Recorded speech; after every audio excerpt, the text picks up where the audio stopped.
ها د عذاب د جهنم نه د خلاصي دعا، د عذاب د جهنم نه د خلاصي دعا ډېره اهمه دعا ده، ځکه چې هر مسلمان دا وایي چې زه د جهنم د عذاب نه، د جهنم د عذاب نه خلاص شو. د هر مسلمان دا ارمان دی، کنه دا نه دی؟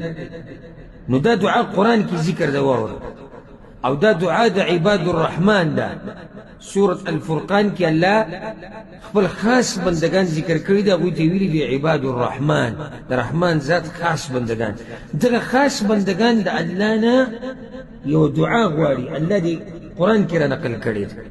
نو اوس دا دعا د خاصو بندگانو ده، والله په قرآن کې را نقل کړي ده، به څومره قیمتي دعا دوی دا وایي دا نیکان خلک، ربنا اصرف عنا عذاب جهنم، اے ربا زمنگا واړوه زمنګ نه عذاب د جهنم، ان عذابها كان غراما، یقینا عذاب د جهنم دی لوی تاوان، انها ساءت مستقرا ومقاما، یقینا دغه جهنم ناکاره زید آرام او ناکاره زید دیره کېدو دی. چې ته الله ته دا سوال کوي چې الله ما نه د جهنم عذاب واړوه او دې نه واړوي، بس ته کامیابي.